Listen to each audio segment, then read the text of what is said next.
Good morning दोस्तों। Unplanned diaries में आपका स्वागत है। आज मैं वर्ल्ड कप डे 2 का एनालिसिस आपके लिए लेके आया हूँ, जिसमें आपको मैं बताऊँगा कि तीनों मैचेस में क्या हुआ, क्या रहा, कौन हमारे हीरोज़ थे और कितना बेटर किया जा सकता था। सो मेरे हिसाब से जो तीनों मैच हुए हैं, तीनों मैचों में जो मेरे एसोसिएट्स नेशन थे उन्होंने बहुत अच्छा परफॉर्म किया। स्पेशली नेपाल ने, उन्होंने दिखा दिया कि अगर उनको भी मौका मिले तो वो भी बड़ी टीमों को टक्कर दे सकते हैं, बड़ी टीमों को हरा सकते हैं। और they were very good in the batting department. Batting में उन्होंने बहुत अच्छा परफॉर्म किया। एक टाइम को तो वो लग रहा था कि मैच जीत ही जाएंगे, बट लास्ट में सैम करन के ओवर ने सारा मैच पलट दिया। इसका एनालिसिस मैं आगे आपको वीडियो में दूंगा और ये भी बताऊंगा कि उस मैच के हीरो कौन रहे, नेपाल की तरफ से भी और इंग्लैंड की तरफ से भी। जो तीनों मैच हुए, तीनों मैचों में मतलब इतना ड्रामा था, इतना थ्रिल था कि कभी भी मैच ये नहीं लगा कि वन साइडेड हो। हर मैच में ये था कि दोनों टीमें परफॉर्म कर रही हैं, दोनों टीमें जीत सकती हैं, दोनों टीमें मैच में बनी रही।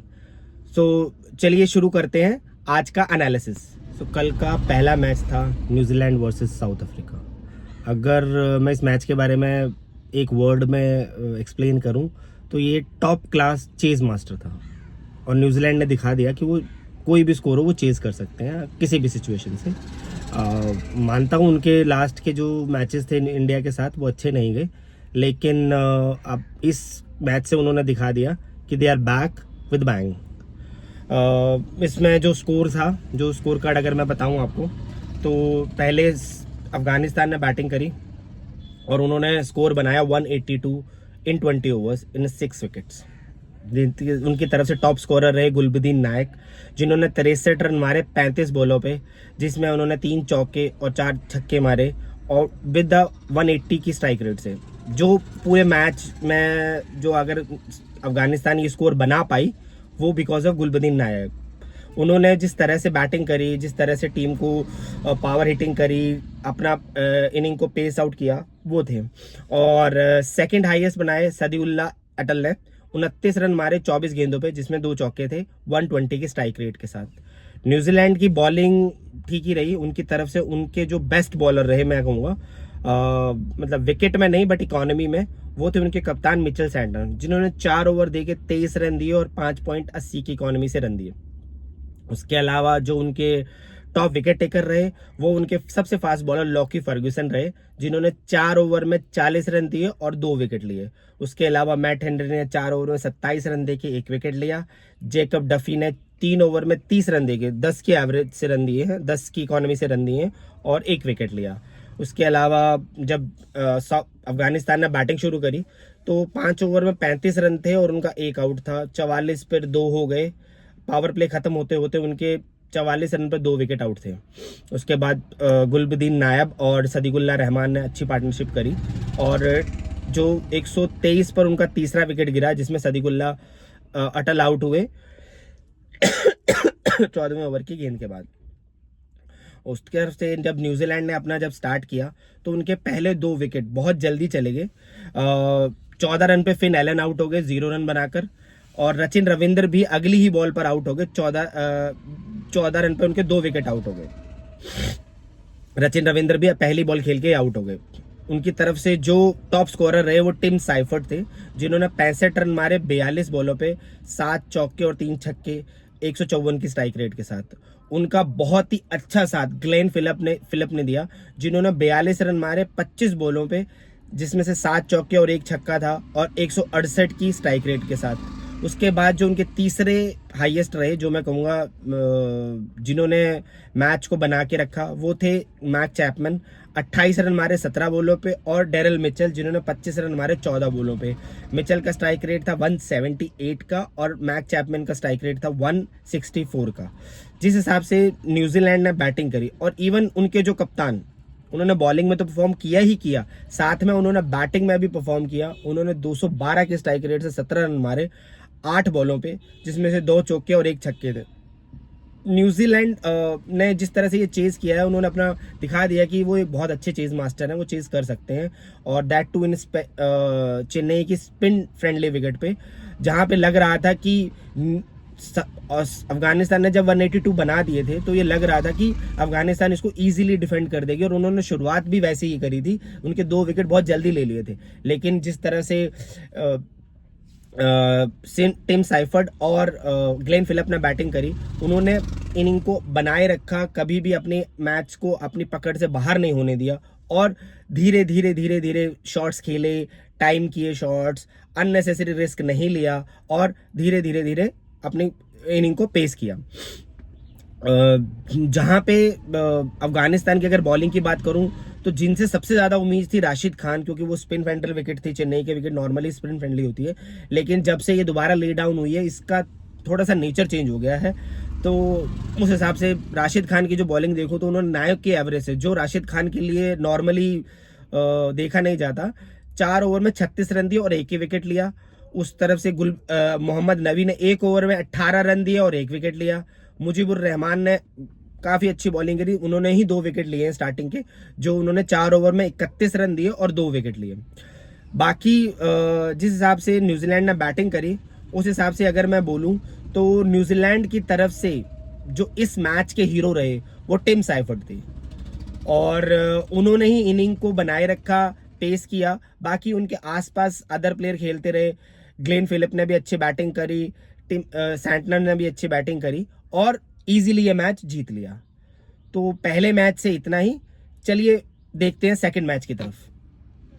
सो कल का दूसरा मैच था इंग्लैंड वर्सेस नेपाल, जिसमें मैं बोलूं जो टोटली थ्रिलर मैच था। एक टाइम को कभी ये नहीं लग रहा था कि नेपाल इस मैच में कभी भी मतलब मैच में बनी भी रहेगी, इंग्लैंड इस मैच को इजीली जीत जाएगी।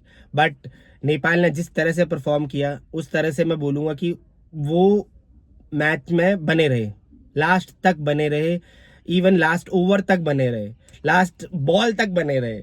लास्ट बॉल पे भी कुछ भी हो सकता था। तो चलिए एनालिसिस करते हैं। इस मैच में इंग्लैंड ने पहले बैटिंग करी, उन्होंने 184 रन मारे 7 विकेट्स पे, जो काफ़ी बढ़िया स्कोर था। और इंग्लैंड की बैटिंग की शुरुआत काफ़ी ज़्यादा अच्छी नहीं रही। शुरू में उन्होंने पहले ही ओवर, दूसरे ही ओवर में पहला विकेट खो दिया फिल शॉट के रूप में, जो जिन्होंने 1 रन बनाया।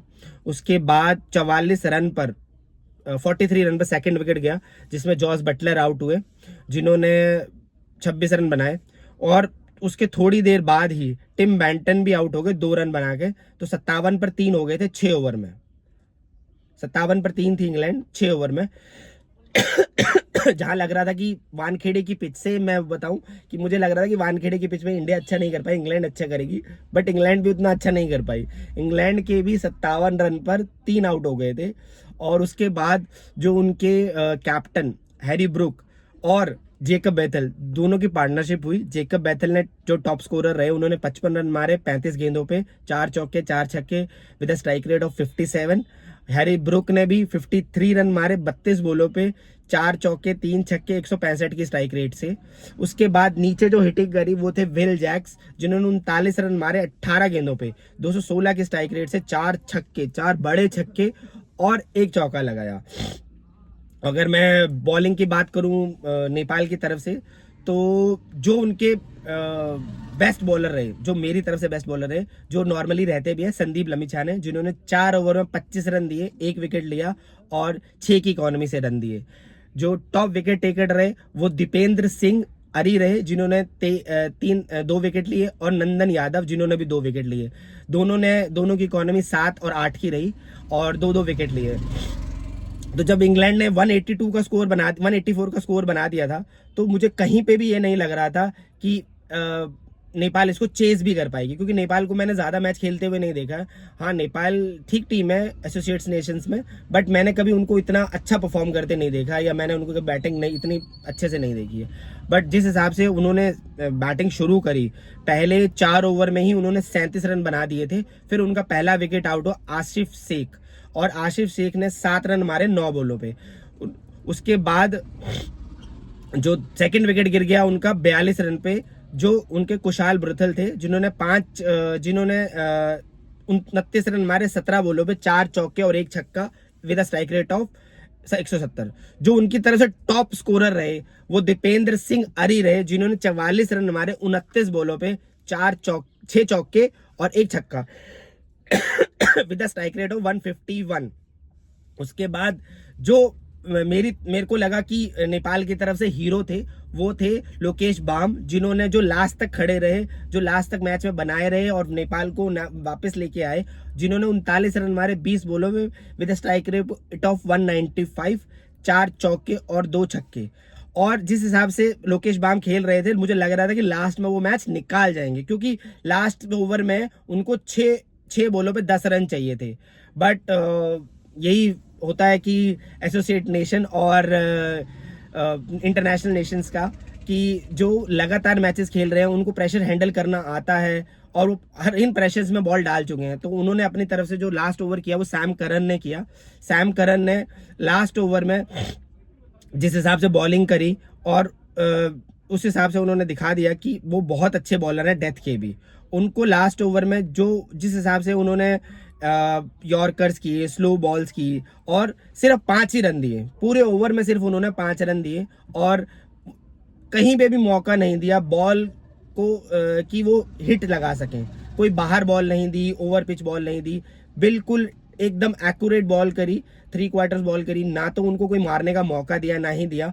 बट मैं कहूँगा कि मेरी तरफ से अगर इस मैच का विनर इंग्लैंड है वैसे तो, लेकिन अगर मैं दिल से बोलूँ तो मेरे लिए दिल से विनर नेपाल है, जिन्होंने दिखा दिया कि अगर उनको मौका मिले तो वो भी बेहतरीन परफॉर्म कर सकते हैं आगे वाले इन फ्यूचर में। और उन्होंने स्पेशली उन्होंने जिस तरह से बैटिंग करी है, मैं हेड्स ऑफ है। और उनकी बॉलिंग भी बहुत अच्छी रही। बॉलिंग का मैं ये नहीं कहूँगा, स्टार्ट उन्होंने अच्छा किया, बट हाँ बीच में जिस हिसाब से बॉलिंग में उनको रन लीक हुए उस वजह से थोड़ा कह सकता हूँ। लेकिन हेड्स ऑफ कि उन्होंने जिस हिसाब से इस मैच को कभी भी डेड रबड़ नहीं होने दिया या डेड नहीं होने दिया कि हाँ वन साइडेड मैच हो गया, नहीं, मैच में हमेशा बने रहे, लास्ट बॉल तक बने रहे, और जिसके लिए मैं कहूँगा well done Nepal, thank you. So day 2 का जो सेकंड मैच था वो था श्रीलंका वर्सेस आयरलैंड। सो जहाँ पे भी जब भी पिच फ्रेंडली होती है तो श्रीलंका टीम डेंजरस हो जाती है। Sri Lanka versus Ireland totally spin magic show था। जहां तक आयरलैंड की बात करूं तो आयरलैंड ने बहुत अच्छी बॉलिंग करी, 16 इवन 17 ओवर तक वो मैच में इतनी पकड़ बनाए हुए थे कि मुझे लग रहा था कि श्रीलंका 140 या 143 रन नहीं बना पाएगी। लेकिन जिस तरह से कमिंदु मेंडिस ने बैटिंग करी, कुशल मेंडिस ने बैटिंग करी, उस हिसाब से वो स्कोर को 163 तक ले गए। लास्ट के 3 ओवर में आयरलैंड ने बॉलिंग कोशिश नहीं करी, उन्होंने यॉर्कर्स के चक्कर में बहुत नो बॉल्स करी, वाइट करी, जिसकी वजह से वो स्कोर उनसे लीक हो गए। कैचेस बहुत मिस किए लास्ट में, जिसकी वजह से वो स्कोर जो 140 तक रुक सकता था वो 163 तक पहुंच गया। और जहां पे उनकी तरफ से अगर मैं श्रीलंका की तरफ से बोल दूं, टॉप परफॉर्मर कमिंदु मेंडिस रहे, जिन्होंने 44 रन मारे और उन्होंने इनिंग को बैलेंस किया और स्कोर कार्ड को स्टेडी रखा। टॉप बॉलिंग परफॉर्मेंस अगर मैं बोलूं तो उनकी तरफ से हसरंगा और तीक्ष्णा रहे। इन दोनों ने स्पिन ट्रैप लगाया और आयरिश बैट्समैन समझ ही नहीं पाए। तो मतलब मैं बोलूं तो अगर श्रीलंका की तरफ से अगर कमिंदु मेंडिस ने अच्छी बैटिंग करी, तीक्ष्णा ने अच्छी बॉलिंग करी, लेकिन मेरे लिए जो हीरो रहे वो मैं बोलूँगा हसरंगा रहे, जो इस मैच के, जिसने उनको उनके पहले ही ओवर में उनको अगर मैं बोलूँ हैमस्ट्रिंग में इंजरी हो गई थी, वो बेयरली चल पा रहे थे, चलने में भी थोड़ी दिक्कत हो रही थी। पहले ओवर में की दूसरी गेंद पे ही उनको ये इंजरी आ गई थी। उसके बाद फिजियो आए, फिजियो ने उनको ट्रीटमेंट दिया, उसके बाद उन्होंने ओवर कंप्लीट किया और उस ओवर में उन्होंने लास्ट में एक विकेट भी लिया, जिसकी विकेट लेकर फिर वो बाहर गए, फिर ट्रीटमेंट लेके आए।